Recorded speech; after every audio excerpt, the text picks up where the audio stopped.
कहानी शुरू होती है उस दिन से जब मक्का के लोग अपने बच्चों के नाम अपने बुतों पर रख रहे थे। हजरत अब्दुल मुत्तलिब खामोशी से आगे बढ़ते हैं। उनकी गोद में दोनों जहां के आका मोहम्मद सल्लल्लाहु अलैहि वसल्लम। जैसे ही उन्होंने नाम पुकारा मोहम्मद, भीड़ में सरगोशियां शुरू हो गईं। ये कैसा नाम है? इसका मतलब क्या है? हमारे बुतों जैसा नहीं। तभी भीड़ में से एक आवाज उठती है, मोहम्मद, यानी तारीफ के काबिल। और फिर हर तरफ एक ही नारा, मोहम्मद मोहम्मद। बीबी आमिना रहमतुल्लाह अलैहा अपने बेटे को कर कहती हैं, जब मैंने उसे गोद में लिया लगा जैसे मेरा हर गम मिट गया। उसका चेहरा चांद की तरह चमक रहा था। उसकी आंखों में ऐसा सुकून था जो मैंने कभी न देखा। मक्का की वादी में खुशियां फैल चुकी थी। कबीला बनी साद की औरतें जो हर साल मक्का आती थीं, बच्चों को दूध पिलाने और पालने के लिए इस साल भी पहुंची। उनमें थीं बीबी हलीमा, भूखी प्यासी थकी हुई। उनके साथ एक बूढ़ी ऊंटनी और दुबला गधा। सफर इतना सख्त था कि गधा बार बार लड़खड़ाता और ऊंटनी के थनों में दूध की एक बूंद तक न बची थी। बीबी हलीमा के बच्चे के लिए भी दूध ना निकलता था। बीबी हलीमा कहती है, हम सबसे पीछे रह गए थे। किसी के पास अच्छे ऊंट थे, किसी के पास तंदुरुस्त गद्दे। हमारी सवारी थक चुकी थी और हम भूख प्यास से कमजोर हो चुके थे। जब सब औरतें बच्चों की तलाश में निकलती हैं तो उन्हें पता चलता है कि अब्दुल्लाह का एक यतीम बेटा है। लेकिन सब कहते, यतीम बच्चे से हमें क्या मिलेगा, उसकी माँ गरीब है। इस तरह सब औरतें किसी ऐसे बच्चे को लेने से कतराती थी जिनके बाप ना हो। लेकिन हमारे प्यारे नबी किसी आम औरत के घर भला कैसे परवरिश पा सकते थे?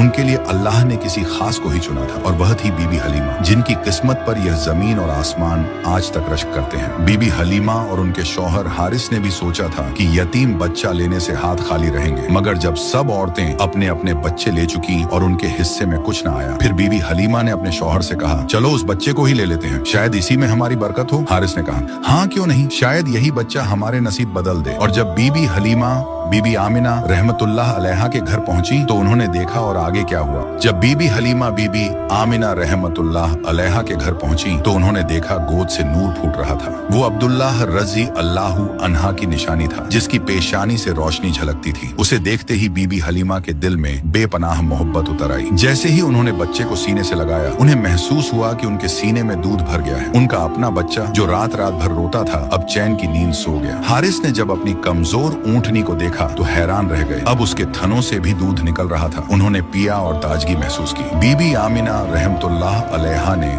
अपने लाडले को प्यार से बीबी हलीमा की गोद में दे दिया और बीबी हलीमा ने मुस्कुराकर कहा, हारिस, ये बच्चा तो हमारे लिए रहमत बनकर आया है। जब बीबी हलीमा, हारिस और नन्हे मोहम्मद सल्लल्लाहु अलैहि वसल्लम गांव की ओर लौटे तो जो दुबला गधा कभी सबसे पीछे रहता था आज सबसे आगे दौड़ रहा था। बाकी औरतें हैरानी से पूछने लगी, बीबी हलीमा, ये वही गधा है जो रास्ते में ठहर ठहर जाता था? बीबी हलीमा मुस्कुराकर बोली, ये सब उस नन्हे मेहमान की बरकत है। गाँव पहुँचते ही उनके घर की हालत बदल गई। जहाँ कभी सूखा था वहाँ हरियाली उगाई। उनकी बकरियां चरकर लौटती तो पेट भरा होता, जबकि दूसरों की बकरियां खाली पेट वापस आती। लोग पूछते, हलीमा, तुम्हारे घर ये कैसी खुशहाली है? और बीबी हलीमा दिल ही दिल में समझ जाती कि ये सब उसी बच्चे की वजह से है। इस तरह बीबी हलीमा के घर दोनों जहां के आका तशरीफ फरमाते। बीबी हलीमा कहा करती थी, मैं मोहम्मद को अपने बेटे से भी बढ़कर चाहती हूँ। जब वो चूल्हे पर रोटियां सेंकती तो आग की तपिश उन्हें महसूस तक न होती। घंटों प्यारे नबी सल्लल्लाहु अलैहि वसल्लम को गोद में लिए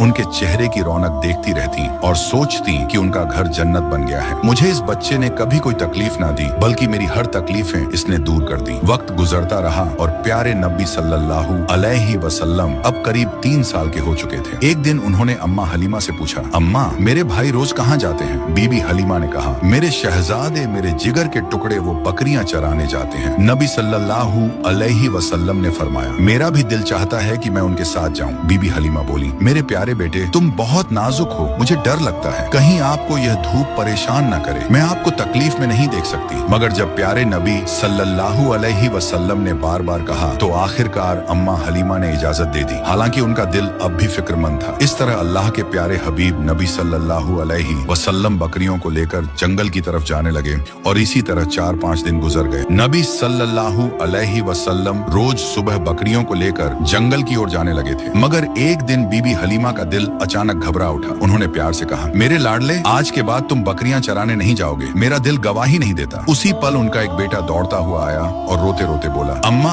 हमारी एक बकरी को जंगल का बड़ा शेर उठा ले गया। ये सुनते ही बीबी हलीमा की आंखें भर आईं। जब नन्हे मोहम्मद सल्लल्लाहु अलैहि वसल्लम ने बीबी अम्मा को परेशान देखा तो बड़े इत्मीनान से फरमाया, अम्मा आप रोइए मत, मैं अभी जाता हूँ और बकरी वापस ले आता हूँ। बीबी हलीमा घबरा कर बोली, बेटा वो बहुत डरावना शेर है, अब तक बकरी को खा चुका होगा। लेकिन हुजूर सल्लल्लाहु अलैहि वसल्लम ने पूरे यकीन के साथ कहा, जब मोहम्मद उससे मांगेगा तो वो इनकार नहीं करेगा। इसके बाद हुजूर सल्लल्लाहु अलैहि वसल्लम अम्मा हलीमा को साथ लेकर जंगल की तरफ चले। जंगल के बीच खड़े होकर आपने आवाज दी, ए जंगल के शेर, मेरी अम्मा हलीमा की बकरी लौटा दो। कुछ ही लम्हों में झाड़ियों से 2-3 ताकतवर शेर निकले, बकरी को साथ लिए हुए और दौड़ते हुए आकर हुजूर सल्लल्लाहु अलैहि वसल्लम के कदमों में बैठ गए। आपने फरमाया, क्या तुम्हें मालूम नहीं कि ये मेरी अम्मा की बकरी है? फिर तुमने इसे क्यों उठाया? शेरों ने अदब से जवाब दिया, ए अल्लाह के महबूब, जब आप यहाँ आते थे हम छुपकर आपके चेहरे की रोशनी देखते थे। ऐसा हुस्न हमने कभी न देखा। जब 3 दिन तक आपका दीदार न हुआ तो हम बेचैन हो गए। हमारे सरदार ने कहा कि अगर दीदार करना है तो बकरी को बहाना बना लो। नबी सल्लल्लाहु अलैहि वसल्लम ने शेरों को प्यार भरी निगाह से देखा, बकरी ली और अम्मा के साथ घर लौट आए। जब यह वाकया लोगों तक पहुंचा तो हर तरफ हैरत फैल गई। लोग कहने लगे, हलीमा का 3 साल का बेटा शेर से बकरी वापस ले आया। सब समझ गए कि यह कोई मामूली बच्चा नहीं है। इस तरह बचपन से ही नबी सल्लल्लाहु अलैहि वसल्लम की शान और पहचान बढ़ती चली गई। उसी दौरान एक दिन रेगिस्तान की हवा कुछ बदली बदली सी थी।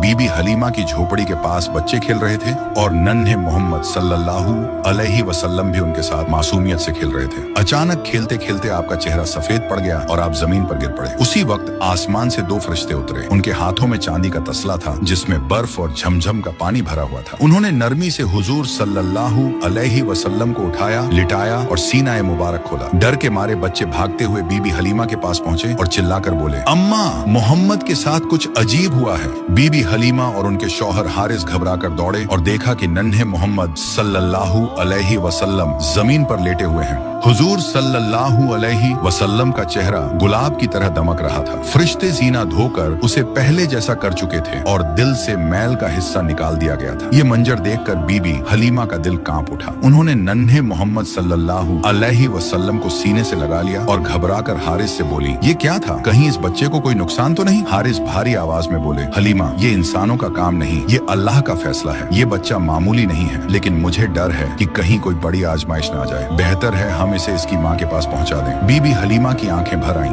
वो जानती थीं कि इसी बच्चे की वजह से उनके घर में बरकत आई थी, दूध, हरियाली और खुशहाली। मगर माँ का डर मोहब्बत पर भारी पड़ गया। उन्होंने बेटे के सिर पर हाथ फेरा और कहा, चलो हारिस, मक्का लौटते हैं। सफर शुरू हुआ। रेगिस्तान की रेत पर ऊंट धीरे धीरे चलता रहा और बीबी हलीमा रास्ते भर कभी नन्हे हाथ पकड़ती, कभी सीने से लगा लेती। उनका दिल मोहब्बत और डर के बीच झूलता रहा। रात में ठंडी हवा और चमकते तारे गवाह थे कि बीबी हलीमा नींद में भी उस अमानत को सीने से लगाए रखती थी। मक्का आ गया था। शहर की गलियों में हलचल थी। बीबी हलीमा ने ऊंट को रोका, हुजूर सल्लल्लाहु अलैहि वसल्लम को हाथ से थामा और बीबी आमिना रहमतुल्लाह अलैहा के घर पहुंची। दरवाजा खटखटाया तो बीबी आमिना रहमतुल्लाह अलैहा बाहर आई। उनका चेहरा नूर से चमक रहा था। बीबी हलीमा की आंखों से आंसू बह निकले। उन्होंने कांपते लहजे में कहा, आमीना, मैं आपको आपका बेटा वापस कर रही हूँ। मैं डर गई हूँ। रेगिस्तान में उसके साथ अजीब वाकया हुआ। उसका सीना चीर दिया गया और फिर सी दिया गया। मुझे लगा कहीं कोई मुसीबत ना आ पड़े। ये बच्चा मेरे बस का नहीं है। बीबी आमिना रहमतुल्लाह अलैहा मुस्कुराई। उन्होंने बेटे को चूम लिया, उसकी मासूम आंखों में देखा और बहुत इत्मीनान से कहा, हलीमा डर मत, मेरा बेटा कोई आम बच्चा नहीं। जब यह मेरी कोख में था तब भी मैंने ऐसे मंजर देखे थे। बीबी आमिना रहमतुल्लाह अलैहा मुस्कुराई और बहुत इत्मीनान से कहा, हलीमा जब यह मेरी पेट में था तब भी मैंने ऐसे मंजर देखे थे, वो किसी और ने नहीं देखा। इस नन्हे बच्चे के साथ फरिश्ते रहते हैं। ये अल्लाह की रहमत है, अल्लाह की अमानत है। इस पर कोई बुरा असर नहीं पड़ सकता क्योंकि खुद अल्लाह इसकी हिफाजत कर रहे हैं। बीबी हलीमा खामोश खड़ी रही। बीबी आमना रहमतुल्लाह अलैहा के लहजे में ऐसा इत्मीनान था कि बीबी हलीमा का कांपता दिल भी सुकून पा गया। हुजूर सल्लल्लाहु अलैहि वसल्लम माँ की गोद में मुस्कुराए, मासूम मुस्कान जैसे अलविदा का पैगाम हो। बीबी हलीमा ने उनका सर चूमा और कहा, बेटा तू हमेशा मेरे दिल में रहेगा। तू वह नूर है जिसने मेरी जिंदगी रोशन कर दी। उस दिन बीबी हलीमा खाली हाथ लौटी, मगर उनके दिल में यह नन्ही रहमत हमेशा के लिए बस गई। इस तरह हुजूर सल्लल्लाहु अलैहि वसल्लम का दूध पीने का द्वार खत्म हुआ और आप मक्का में अपनी वालिदा के पास रहने लगे। यह अल्लाह की मर्जी थी कि अब आपकी तरबियत का नया सफा शुरू हो। मक्का की गलियों में रोज काफिले आते जाते, बुतों की पूजा और झूठी रस्में चलती, लेकिन एक मासूम बच्चा अपनी आंखों से इस दुनिया को देख रहा था। मोहम्मद बिन अब्दुल्लाह सल्लल्लाहु अलैहि वसल्लम। बीबी आमना रहमतुल्लाह अलैहा जब अपने लाडले को देखती तो चेहरे पर नूर झलकता। वह कहती, बेटा तुम आम बच्चों जैसे नहीं, तुम्हारे कदमों से वही नूर दिखाई देता है जो मैंने तुम्हें पेट में लिए देखा था। दादा हजरत अब्दुल मुत्तलिब भी इस बच्चे पर अपनी सारा मोहब्बत और रहमत बरसाते। काबा के पास उनके लिए बिछौना बिछा होता। आम बच्चों की हिम्मत नहीं होती वहां बैठने की, लेकिन जब मोहम्मद सल्लल्लाहु अलैहि वसल्लम आते, सीधे दादा के पास बैठ जाते। लोग रोकते, नौकर हटाने की कोशिश करते, मगर हजरत अब्दुल मुत्तलिब कहते, छोड़ दो मेरे बेटे को, अल्लाह की कसम इस बच्चे का मकाम बहुत बड़ा है। फिर वह प्यारे नबी सल्लल्लाहु अलैहि वसल्लम को गले लगाते, सर पर हाथ फेरते और उनके साथ बिताए पल में अजीब सा सुकून महसूस करते, जैसे यह बच्चा उनके दिल का सुकून हो।